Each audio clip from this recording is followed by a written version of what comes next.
अभिजीत दिपके, तुम सोच रहे हो कि धर्मेंद्र प्रधान का इस्तीफ़ा लेके तुमने कोई जंग जीत ली है। तुमने खेल शुरू किया था, अभी खेल ख़त्म नहीं हुआ है और कि खेल मोदी ही ख़त्म करेगा। ये मत समझना कि वो कोई कच्चा खिलाड़ी है।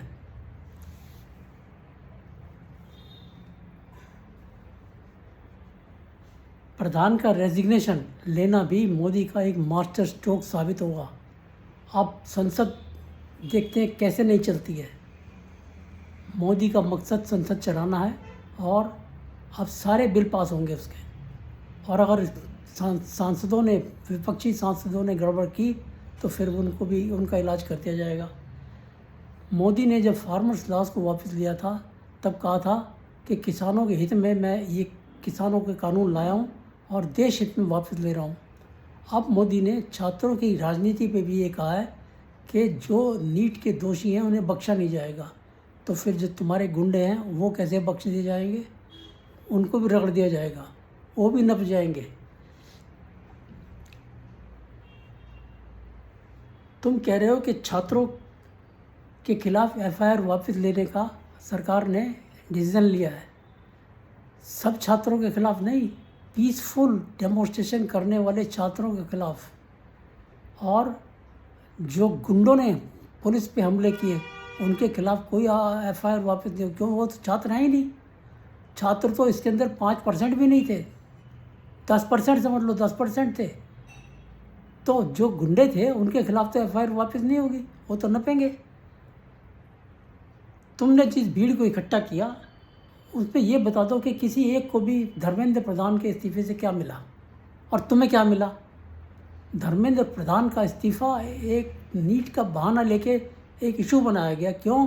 क्योंकि धर्मेंद्र प्रधान ने शिक्षा नीति में मुगलों का इतिहास, जिन्हें महिमा मंडन किया गया था, एनसीईआरटी से साफ कर दिया। ये तकलीफ थी वामपंथियों को, कांग्रेसियों को और विदेशियों को। और सबसे बड़ी तकलीफ थी एफसीआरए कानून में बदलाव की, निशाना बना दिया धर्मेंद्र प्रधान को।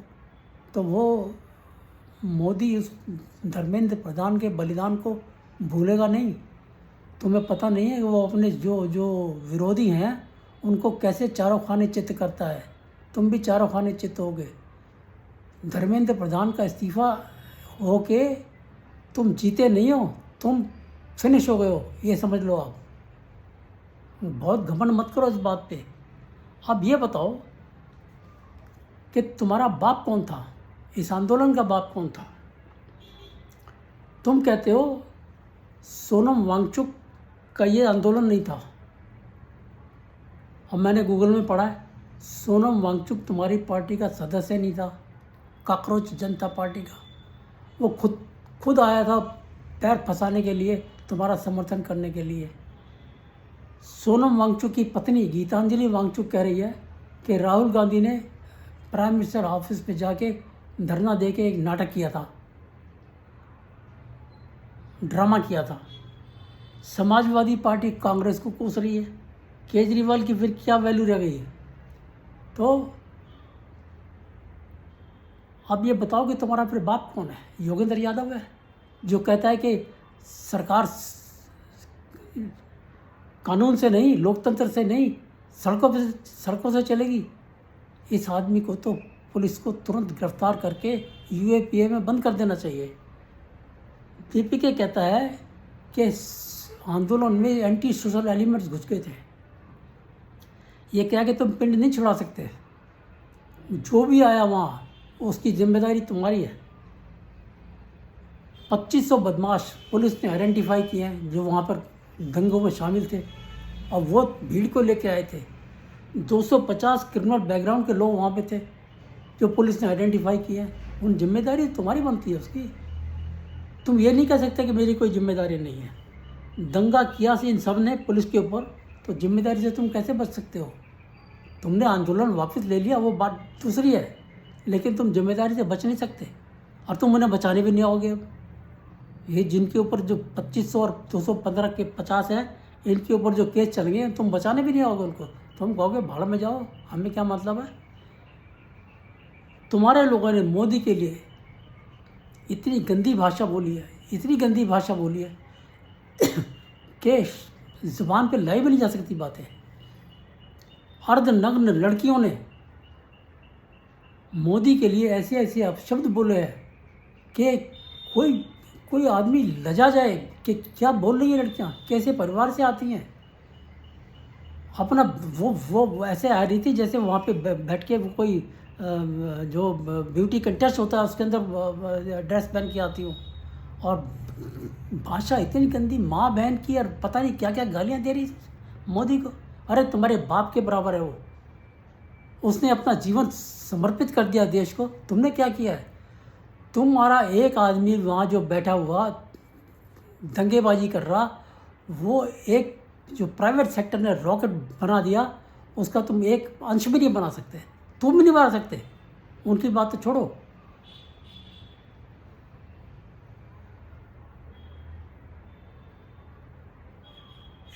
ये बताइए मिस्टर दीपिके, नीट के आंदोलन में इन नारों का क्या मतलब था? सीता का पति नीता के पति का काम कर रहा है, बतलाइए। आरएसएस मुर्दाबाद, ब्राह्मणवाद मुर्दाबाद, क्या मतलब है? धर्मेंद्र प्रधान से क्या मतलब है? वो तो ब्राह्मण भी नहीं है, वो तो कुर्मी है।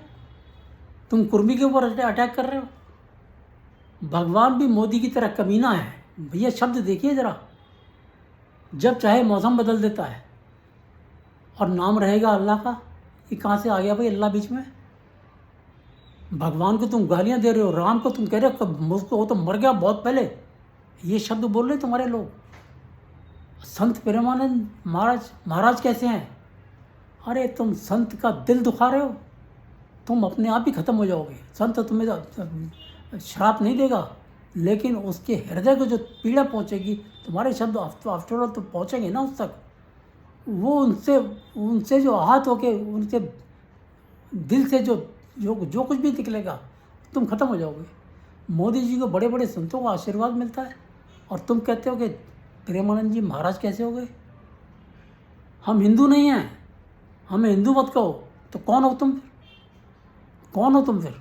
ये बताओ। भारत तेरे टुकड़े होंगे इंशाअल्लाह, इंशाअल्लाह। उमर खालिद जिंदाबाद। तुम देश के टुकड़े करने वालों की जिंदाबाद कर रहे हो, और फिर कहते हो कि हमारा आंदोलन जस्टिफाइड है। ये कहाँ तक सही है? आप मिस्टर दीपिके, मैं फिर कहता हूँ, वो 140 करोड़ लोगों का नेतृत्व करता है मोदी। तुम एक सीट जीत के दिखा दो, मैं तुम्हें चुनौती देता हूँ, चैलेंज करता हूँ। मैं दोनों सीटें जो मैंने बताई हैं, किसी एक सीट के ऊपर इलेक्शन लड़के दिखा दो। बाई इलेक्शन होंगे, जब भी होंगे तुम इलेक्शन लड़के दिखा देना। और मोदी उसमें चुनाव प्रचार में नहीं जाएगा। तुम चाहे सारे केजरीवाल, राहुल गांधी सबको ले जाना और जीत के दिखा दो। तुम्हारी जमानत जब्त ना हो जाए तो मेरे को बता देना। जो कुछ भी किया है मोदी जी ने, मैं समझता हूँ ये दूर की कौड़ी है, इसको समझना बड़ा मुश्किल है। और ये तो शुरू से हम जानते हैं कि मोदी के दिमाग को समझना हर किसी अरे गहरे के बस की बात नहीं है। हम आधा साधारण आदमी तो समझ ही नहीं सकते। उन्होंने जो किया है, जो एजुकेशन को वापस कराने के लिए किया है, रेजिग्नेशन लिया है धर्मेंद्र प्रधान का, वो बहुत कुछ सोच समझ के लिया है। इसको हमें हल्के में नहीं लेना चाहिए, और किसी को निराश नहीं होना चाहिए इस चीज़ से कि मोदी ने ये क्यों कर दिया। मोदी जो करते हैं सोच समझ के करते हैं, देश हित में करते हैं। और तुम तो, मैं फिर कहता हूँ, ये समझ लो तुम्हारा तो अंत हो गया। पैदा होने से पहले ही भ्रूण हत्या हो गई तुम्हारी। तुमने कहा है आज कि हमने 5 सूत्री प्रोग्राम दिया है गवर्नमेंट को, नहीं मानेंगी तो तुम क्या कर लोगे? अब तुम भीड़ भी नहीं जुटा सकते, कुछ नहीं हो सकता। तुम जिस केजरीवाल के साए में बढ़ रहे थे, उस केजरीवाल को कहो कि पंजाब के शिक्षा मंत्री को, जैसे धर्मेंद्र प्रधान ने रिजाइन किया, शिक्षा मंत्री से रिजाइन कराए, क्योंकि वहाँ भी पेपर लीक हुआ है, बुरी तरह लीक हुआ है। और वहाँ तो उनको जो लीक करने के खिलाफ डेमोन्स्ट्रेशन था, उनको डंडे बरसाए हैं, महिलाओं पर डंडे बरसाए हैं। बोलो उसको, केजरीवाल को हिम्मत है बोलने की? तो मैं केवल इतना ही कहना चाहता हूँ कि जो मोदी समर्थक हैं वो आक्रोश में ना आए। जो कुछ किया मोदी जी ने सोच समझ के किया और चिंता करने की बात नहीं है, भविष्य उज्जवल है। जो उन्होंने बिल सभी तैयार किए हुए हैं इस संसद में पास होंगे और जो 2/3 का जो मामला अटका हुआ है वो सब पूरा हो जाएगा, बेड़ा पार हो जाएगा। नमस्कार, जय हिंद, जय श्री राम, भारत माता की जय, वंदे मातरम।